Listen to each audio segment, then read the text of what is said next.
बहुत समय पहले की बात है कि एक गांव में एक राजू नाम का लड़का रहता था। वो रानी नाम की लड़की से बहुत प्यार करता था, पर रानी उससे बिल्कुल भी प्यार नहीं करती थी। राजू हर रोज़ रानी की एक झलक देखने के लिए घंटों तक उसके रास्ते में खड़ा रहता। तुम हर रोज़ मेरे रास्ते में क्यों खड़े हो जाते हो? मैंने तुम्हें कितनी बार कहा है कि मेरे सामने मत आया करो। अरे रानी, मैं तुमसे बहुत प्यार करता हूँ। मैं तुमसे शादी करना चाहता हूँ। मैंने अपने पिताजी को भी मना लिया है। मैंने तुमसे कितनी बार कहा है, मुझसे शादी के सपने छोड़ और निकल यहाँ से। अब अगर मेरे रास्ते में आया तो एक लगाऊंगी। आया बड़ा शादी करने वाला, चल हट मेरे रास्ते से। ये कहकर रानी वहाँ से चली जाती है और इतने में राजू का दोस्त आ जाता है और उससे कहता है, अरे राजू भाई, ये रानी तुमसे क्या कह रही थी? कुछ नहीं, बस अपने प्यार का इजहार कर रही थी। अरे लेकिन उसके तेवर तो कुछ और ही बता रहे थे। तुझे इससे क्या? तू अपने काम से काम रख, ये उसका और मेरा मामला है। अरे अपने काम से काम ही तो रख रहा हूँ। एक मशवरा दूँ तो इससे दूर ही रहा करो। जब वो तुझसे प्यार नहीं करती तो तू क्यों उसके पीछे पागल हो रहा है? मैं तो तुझे दोस्त होने के नाते समझा रहा था, आगे तेरी मर्जी है। फिर कई महीनों तक ऐसा ही चलता रहता है और फिर एक दिन गुस्से में आकर राजू कहता है, देखो रानी, अगर तुमने मुझसे शादी नहीं की तो मैं आत्महत्या कर लूँगा। ये सुनकर रानी को और भी ज़्यादा गुस्सा आ जाता है और वो गुस्से में कहती है, अरे तुझे क्या लगता है तू इस तरह से शादी के लिए मुझे धमकाएगा और मैं मान जाऊंगी? मुझे कोई फर्क नहीं पड़ता। अगर तूने आत्महत्या करनी है तो कर ले।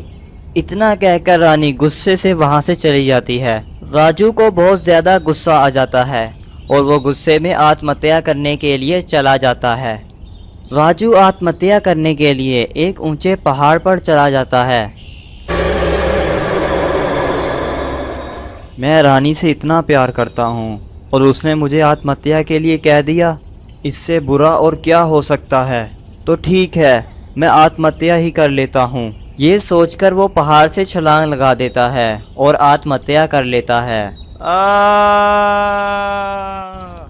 और वो पहाड़ से गिरकर मर जाता है। वहीं पर पड़े पड़े वो भूत बन जाता है और उसकी आत्मा रानी के प्यार में भटकने लगती है। अरे ये क्या? मैंने तो आत्महत्या कर ली थी, फिर मैं जिंदा कैसे हो गया? लगता है मैं भूत बन गया हूँ।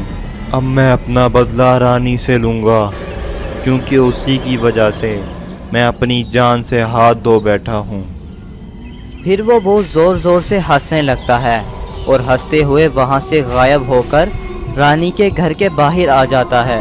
रानी, अब तुझे भी मरना होगा, तुझे भी आत्महत्या करनी होगी, फिर ही मैं तुझसे शादी कर पाऊँगा। हा हा हा हा हा हा। फिर वो भूत रानी के घर के अंदर आ जाता है। रानी भूत को देखकर बहुत ज़्यादा डर जाती है।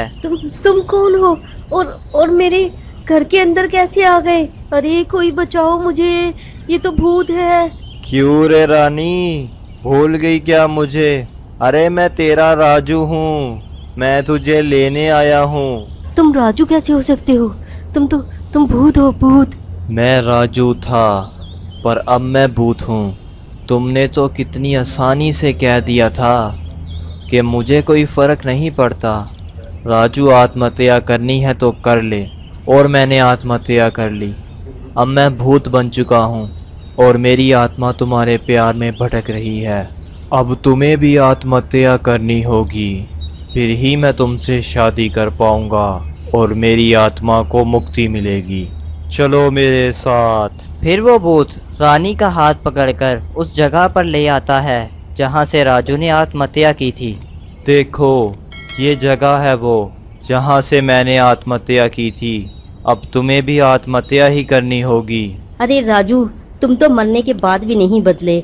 इसे मोहब्बत नहीं कहते, ये तो पागलपन है, पागल। अगर मैंने तुमसे शादी करनी होती तो पहले ही कर लेती, लेकिन तुम शुरू से ही जिद्दी थे।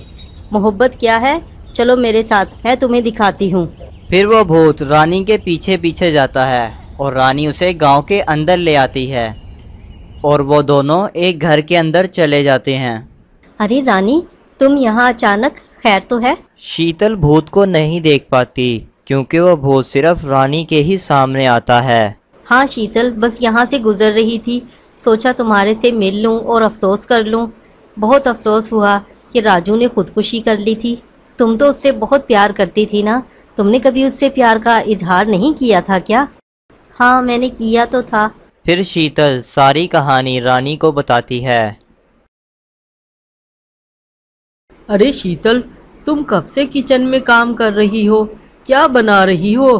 किसके लिए इतना स्पेशल है? मैं राजू के लिए खीर बना रही थी। अरे तुम भी ना बस राजू के लिए कुछ ना कुछ बनाती रहती हो, वो तुम्हें मुंह तो लगाता नहीं है। पर मैं तो उससे प्यार करती हूँ ना, मुझे यकीन है एक ना एक दिन वो ज़रूर मुझसे प्यार करेगा। इतना कहने के बाद शीतल राजू के लिए बनाई हुई खीर लेकर खुशी खुशी राजू के घर की ओर जाती है और मन ही मन में सोच रही होती है कि ये खीर राजू को ज़रूर पसंद आएगी। ये लीजिए माँ जी, मैं राजू के लिए बहुत ही मज़ेदार खीर बना के लाई हूँ, ये उसे ज़रूर पसंद आएगी। अरे बेटा, तुम रोज़ रोज़ राजू के लिए कुछ ना कुछ बना के ले आती हो। मैंने उसे कई बार कहा है कि मुझे शीतल बहुत पसंद है, तू शीतल से शादी कर ले, मगर वो मेरी सुनता ही नहीं है। ये सब सुन के शीतल और भी ज़्यादा खुश हो जाती है और वो खुशी खुशी राजू के कमरे की ओर जाती है। और जैसे ही राजू की माँ उसके कमरे के अंदर जाती है तो राजू सो रहा होता है। राजू, ओ राजू, उठ भी जा, अब कब तक सोया रहेगा? अरे माँ जी, क्या हो गया? क्यों उठा दिया मुझे? इतनी अच्छी नींद आई हुई थी, इतना प्यारा सपना देख रहा था मैं। बोलो क्या हो गया?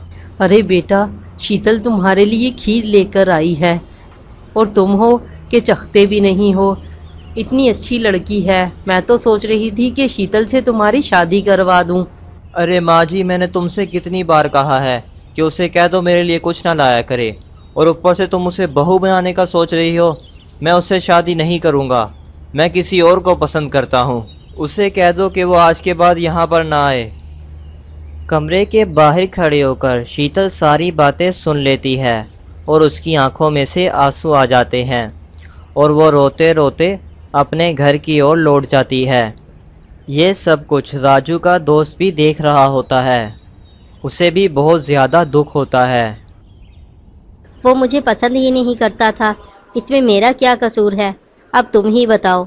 ये सब कुछ सुन के भूत को बहुत ज़्यादा दुख होता है और उसे अपनी गलती का एहसास हो जाता है कि मोहब्बत ज़बरदस्ती नहीं की जा सकती, और वो शीतल के सामने आ जाता है। शीतल भूत को देखकर बहुत ज़्यादा डर जाती है। अरे शीतल, डरो मत, ये तुम्हारा राजू है जिसे तुम बेहद प्यार करती थी। फिर रानी सारी बात शीतल को बता देती है, जिसे सुनकर शीतल को बहुत ज़्यादा दुख होता है। शीतल, मुझे माफ़ कर दो, मैं तुम्हें कभी समझ ही नहीं पाया। मैंने तुम्हारा बहुत दिल दुखाया है, मुझसे बहुत बड़ी गलती हो गई है। कोई बात नहीं, मैंने तुम्हें माफ़ किया, जो होना था वो हो गया, मगर मेरे पास इसका हल है। जंगल के बीचों बीच एक तांत्रिक रहते हैं जो इस तरह की समस्या हल कर देते हैं। मुझे यकीन है कि वो हमारी ये समस्या भी ज़रूर हल कर देंगे। फिर सुबह होने पर वो दोनों उस तांत्रिक के पास जाते हैं और उस तांत्रिक को सारी बात बता देते हैं, जिस पर वो तांत्रिक भी थोड़ा हैरान हो जाता है। ऐसी समस्या तो मैंने आज तक नहीं देखी, लेकिन मेरे पास इस समस्या का हल है। असल में ये तुम्हारा दोस्त अभी ज़िंदा है, ये मरा नहीं है। जब ये मर रहा था तब इस पे एक बुरी आत्मा ने कब्ज़ा कर लिया। हमें अब बस उस बुरी आत्मा से इसकी जान बचानी है। लेकिन ये मत समझना कि वो बुरी आत्मा इसे आराम से छोड़ देगी। इसे अपनी सबसे कीमती चीज़ उस आत्मा को देनी पड़ेगी, तभी वो इसकी जान छोड़ेगी। इसके अलावा इसका कोई भी और हल नहीं है। सबसे कीमती चीज़? आखिर वो क्या हो सकती है? फिर थोड़ा सोचने पर वो भूत कहता है, हाँ, मेरे पास ये अंगूठी है जो मैंने उस लड़की के लिए ख़रीदी थी। मेरे लिए सबसे ज़्यादा कीमती यही चीज़ है। फिर वो अंगूठी उड़कर हवा में चली जाती है और राजू आज़ाद हो जाता है और वो अंगूठी भी गायब हो जाती है। तो दोस्तों, इस वीडियो से हमें ये सीखने के लिए मिला कि हमें किसी भी चीज़ के लिए ज़िद नहीं करनी चाहिए, बल्कि उस चीज़ को प्यार से हासिल करना चाहिए।